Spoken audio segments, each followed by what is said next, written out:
Hello, everyone. This is Adil, and I welcome you all in today's live webinar, which is the last for this year 2024 on 17th of December.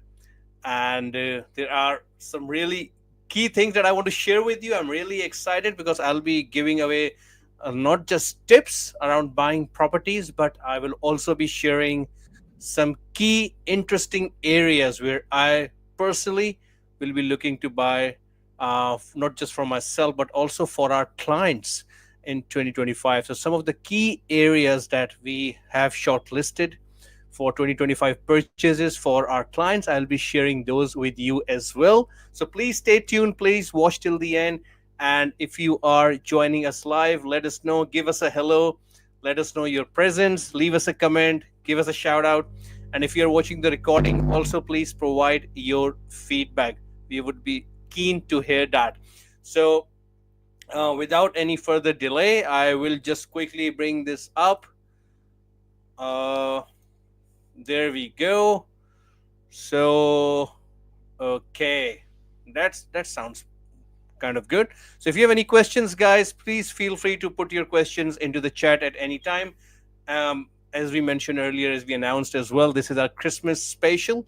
So, as a Christmas gift, we will be talking about some key areas and some key locations where we will be buying not just for ourselves but also for our clients in 2025. So, please stay tuned. Watch right till the end. We'll be sharing those key locations with you. And if you have any questions at any point of time, please let us know, or any feedback. I would love to hear that from you. If you want to discuss your personal situation, feel free to reach out. The QR code is right on the screen. Scan it up, book in a call with myself. We are open through the holiday period, so we're working through it, and book in a time to discuss your situation. It will be a confidential chat, of course, and we can help you with your strategy and advise you what will really work in your favor. So, without further delay, guys, let's get started. Uh, First and foremost, of course, before we go into the locations where we will be buying in 2025, before I disclose any of those names in this call, which we will be talking about, I just wanted to quickly start with the disclaimer. So, any information which is presented being today is purely generic in nature and does not take into account your specific and personal situation. We are not providing any kind of financial, legal, or tax advice. Please make sure to seek your independent advice before deciding to act on any information which is being presented or discussed today. Whatever information we are presenting today is of generic nature and it may or may not be applicable to your situation. So please be very, very careful of that. And after that disclaimer, I would quickly want to jump into. So, as property buyers, this is a time, I love this time actually in December, not just for the holiday period, but for the time that people doze off, people go in hibernation mode. They want to relax, they want to have a time with their families. They're not working anymore, they're taking time off, most of us anyway. And this is really a time of reflection. And that is where I really encourage all of you to sit down with your partners, with your family, with your children, with your spouse, and have a chat with them about your financial goals, about your financial situation, your financial aspirations for 2025.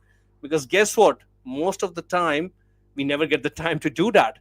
So once January comes, once we are off holidays, we start working again from second or third week of Jan, maybe fourth week of Jan if you're having a bit longer holiday, and then you work pretty much consistently all the way up to first or second week of December.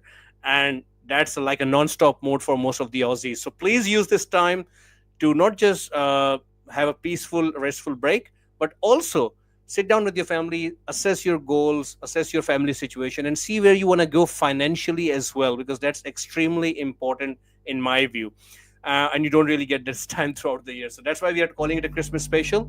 And that is one key advice from my side.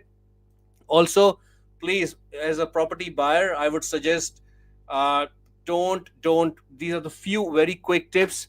If you're looking to buy a piece of real estate in December, January, or even next year, after January, in February, March, whatever, please make sure that you know your cash flow, you know your savings position. Please make sure you know how your incoming and outgoing is working for your cash flow from your income. You really need to know how much you're saving every single month, every single fortnight. And if you're not saving anything, then you should also be knowing that, right? And unless you know where you're spending, you can't really know whether you can save or not. So please make sure, if you need a spreadsheet with that, I mean, we have a spreadsheet which we have developed over the years. More than happy to share it with you, totally free, just complimentary as a gift again. So please DM myself with cash flow, and DM the word cash flow, and I would love to share that spreadsheet with you. Also, please, once the interest rate drop happens, now whether it will happen in February or March or April, no one really knows. But whenever it happens, there's a possibility of a false sense that the interest rates are dropping again down to 2 or 3%. Now they will not drop to 2 or 3%, right? So please, if there's a drop, the way the interest rates went up in the last 2.5 years, they will not be coming down the same way, right? So the rate of increase of interest rates was unprecedented. The interest rates are pretty much sitting at a normal level now, 6.5% historically. If you go back 5 years, 10 years, 20 years ago, these interest rates are very much normal.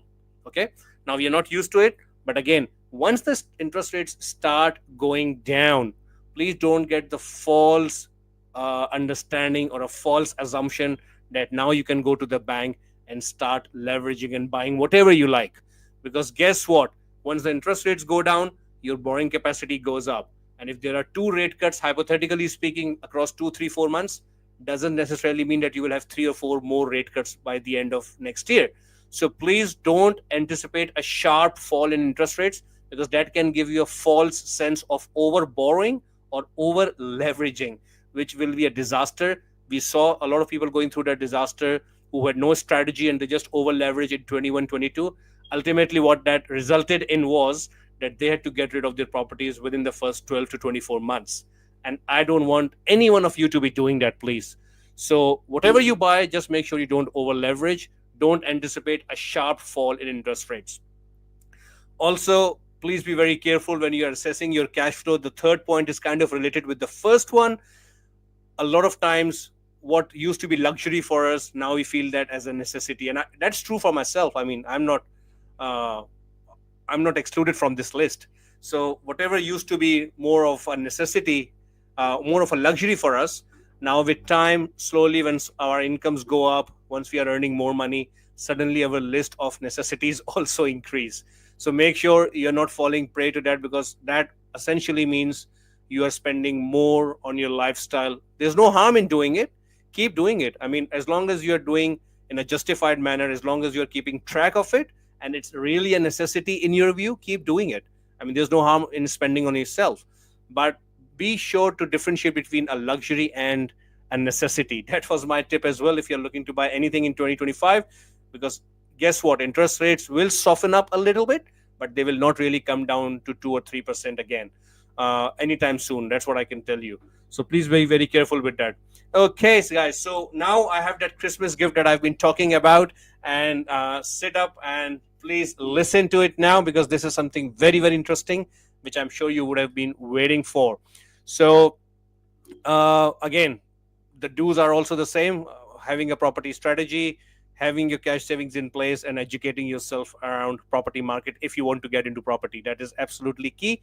And how the real estate has performed in the last 12 months, very quickly. Sydney has gone up by 2.8%. Melbourne has actually gone down by 2.6%. Overall, a very stagnant market in Melbourne. And Brisbane, there should be a minus next to 2.6 for Melbourne, because Melbourne has gone down. That minus is missing over here. Brisbane has done really well. Like initially in the first quarter of March, it was really slow in the beginning. The sales were falling, but in the following 2 quarters, it has been going up. Approximately 6 out of 10 suburbs in Brisbane have increased in value in 2024, which is a great sign.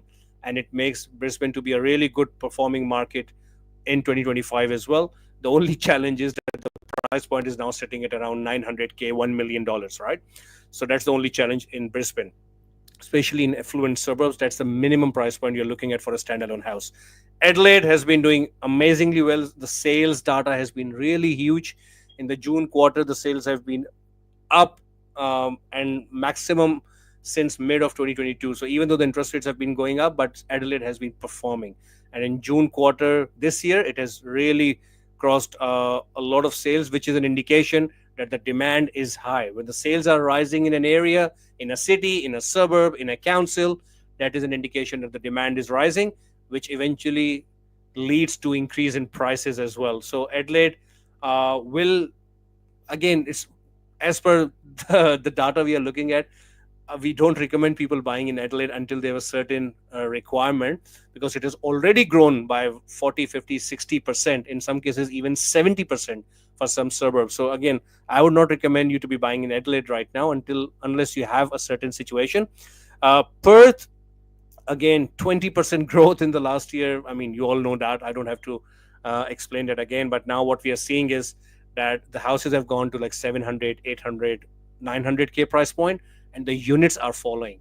So if you want to buy something in that 500K price point, 550 grand price point, then the Perth unit market, and when I say unit, I'm not talking about high rise apartments.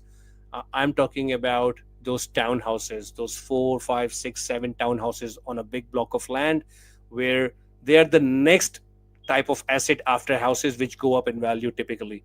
So those are the kind of properties you can target in Perth area, and I'll be discussing some key regions with you today. So okay, so where you should be focusing in 2025, guys, that's the thing you've been waiting for. And again, the idea is, based on your income, the banks will give you, they will lend around 5 to 6% of your income if you want to buy a house. So hypothetically speaking, if you earn $100,000 as an employee, as a PAYG employee, working 9 to 5, then essentially you can get around 500 to 600K of loan. So you need to be targeting markets where affordability is still there, where if someone is making 100K or 120 grand of income, then the house prices are not sitting at 1 million, because that essentially means the local people don't have any more capacity to pay for that increase in house prices. So the prices typically will not be growing from there too much over the next 1 or 2 years. And that's the exact problem with Sydney right now. And that's the reason where I feel in Sydney, anything which is sitting at more than 1.5 mil, anywhere between 1.5 to 3 mil potentially, that is not going to be rising very fast in 2025. Anything above 3 mil, again, that's a different kind of market, different kind of buyers. So there's a different strategy for that. If you have that particular strategy where you want to target more than 3 million market, feel free to book in a call and we can talk further about it.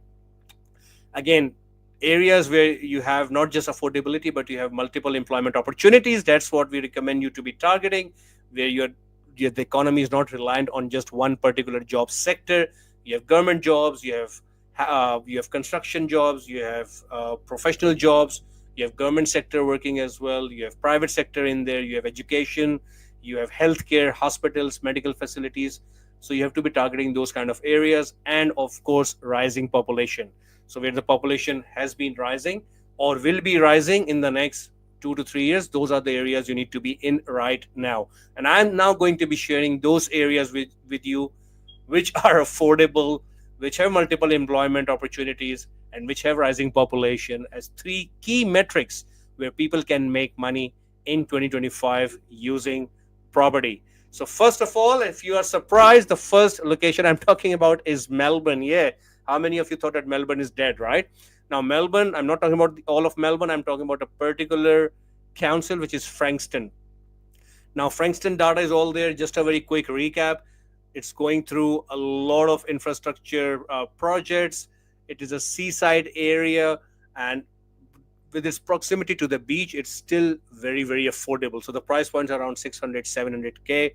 It has its own schools, like 19 schools in that LGA. It has, its own hospital, which is going through a major redevelopment of around $1.2 billion, where more beds are coming. There's more being spent by the state government. There's a new tech school coming in there as well, in addition to the Monash University and Chisholm Institute as well. Now, the good thing about Frankston LGA is that suburbs like Seaford, Carrum Downs, Frankston North, we are already seeing huge demand from owner-occupiers, first home buyers. And owner-occupiers are the one, if they are active in an area, prices will go up in that area.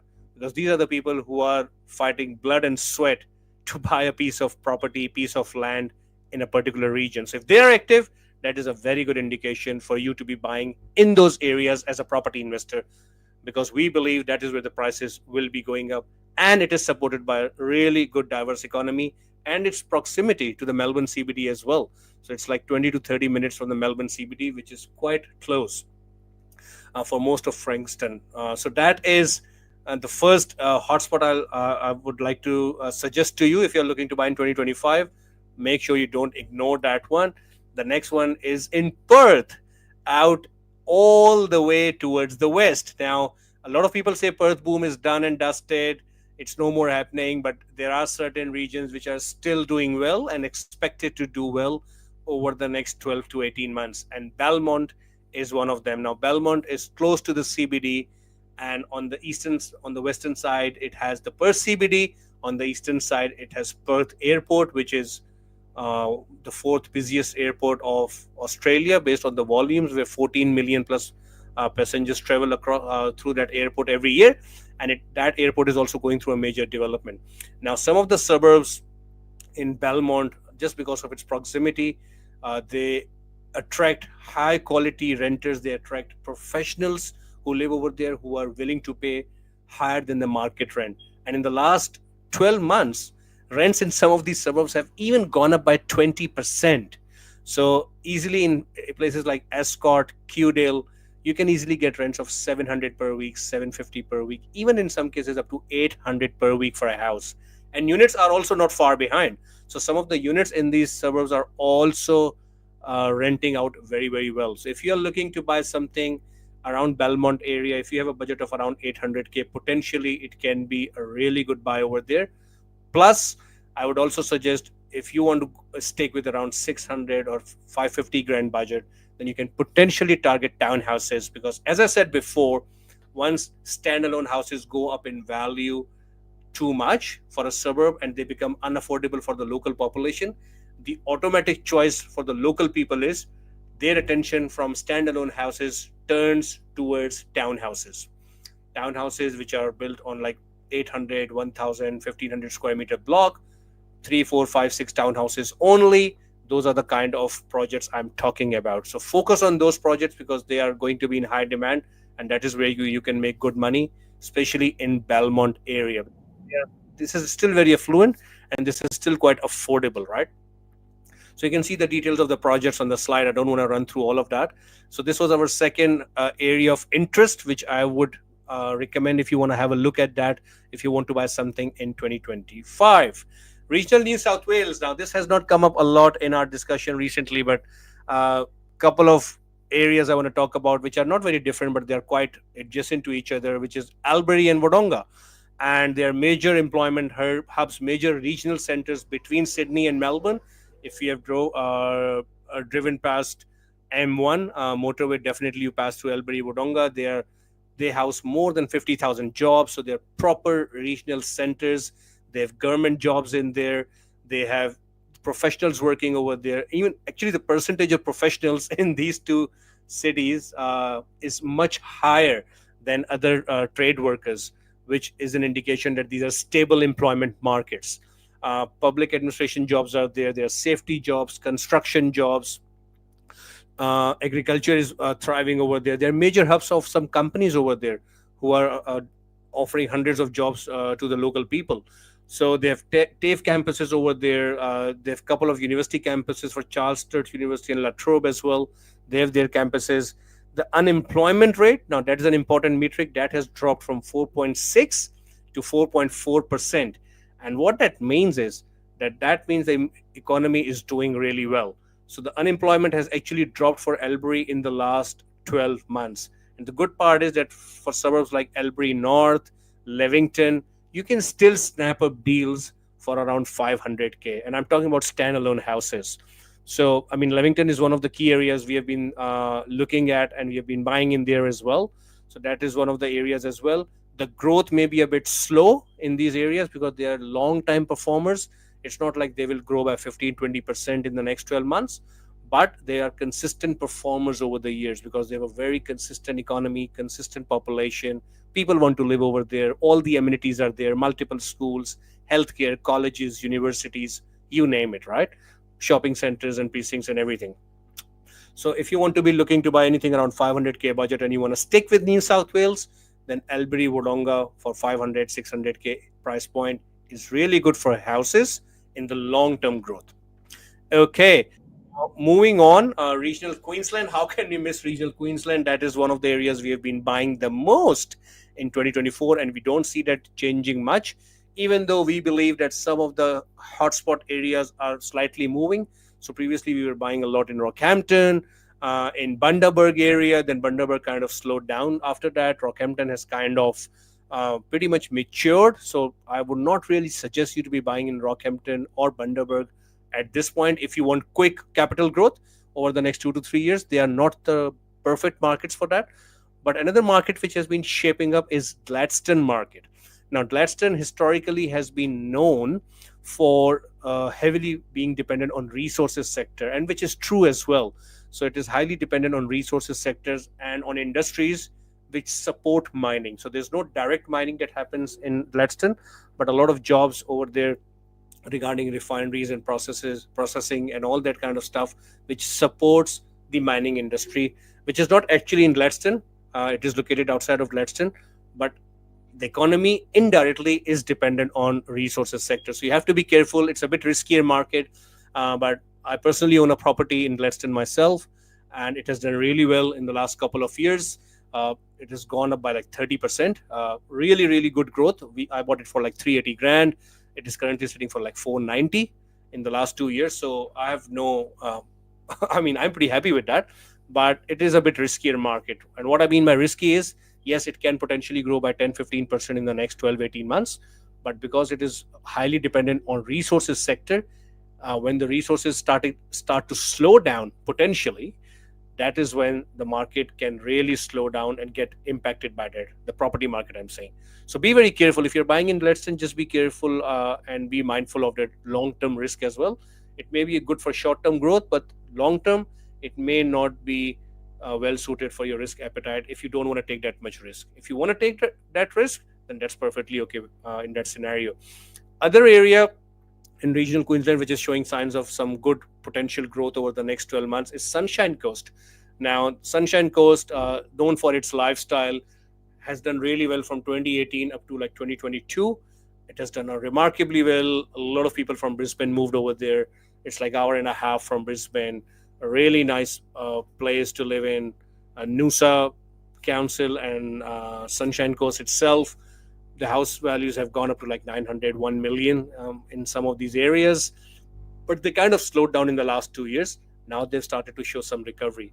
So over the last 5 years, they have had huge employment coming through. Around 20,000 new jobs were created in Sunshine Coast. It is going through a big CBD development, like 53 hectares of it. That is huge. There's an airport expansion which is happening right now.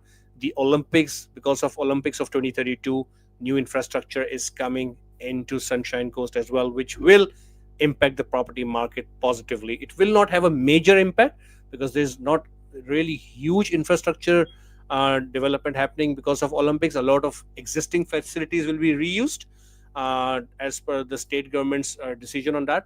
But again, because of the Olympics, there will be a positive impact on the real estate market, specifically in the Sunshine Coast area. And one of the important stats for Sunshine Coast is that since the quarter of March 23, it has been the most sought after location across Australia for interstate migration.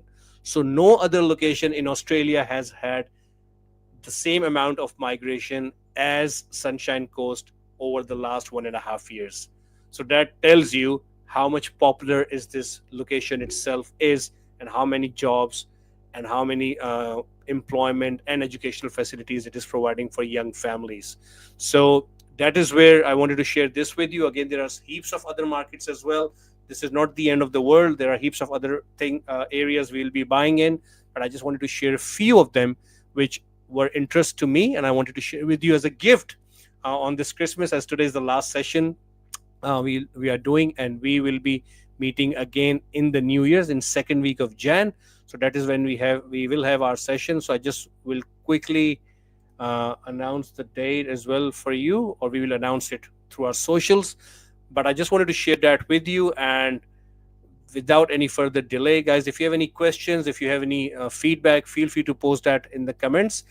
And last but not the least, I hope my slide is working. I wanted to share this deal of the week, and this deal has come from Melbourne. And this is a deal for one of our very valued client, and this is a subdivision deal. So we have just sourced a house on a 740 square meter lot of land. We helped with all the due diligence, working with the architect, making sure that the property is really subdividable, getting all the checks done from the council, and we got all the go ahead that we could at this point of time. Of course, the formal approval will come through later on, but based on all the checks that we could do at this time. So, this property, just to run quick numbers with you, this has been secured around 750 grand, roughly around that price point, in Melbourne, and it is subdividable. What that really means is that uh, this property, at once it is completed, it will be having an ROI of around 25%. And what I mean by that is that this property can have potentially four townhouses built on that, and including all the cost, including the build cost, including subdivision, including the builder cost, council cost, DAs, everything. If you account for all of that, and you have four townhouses built, and then you sell them, and you get the market value back for whatever the townhouses would be worth at that time, this would easily be making anywhere from 800 grand up to $1 million. So this is a deal which is easily giving anywhere between 23, 24, up to 27, 28% of ROI. So based on the total project cost. So this is what we just secured for a client. If you're looking to source something similar, if you want to source a property where you can subdivide and make those profits in the next couple of years, feel free to get in touch. You have the QR code right here, guys. Feel free to book in a call, whatever kind of property you want to buy, or even if you don't want to buy, if you just want to discuss your personal situation, feel free to get in touch for a confidential chat. And we are working through the holiday period, so more than happy to have a chat with you, especially if you want to discuss your strategy or what you should be really doing, because this is the time where you can really understand which way you're gonna go and set yourself up for an amazing 2025. So on this note, guys, thank you so very much for joining in, and I wish you all a very, very Merry Christmas and a very happy 2025. Until next year, we will be meeting in second week of January again on every Tuesday, just like this, 8 p.m. Sydney time. Until then, take care, Merry Christmas, and have a very happy New Year. Take care.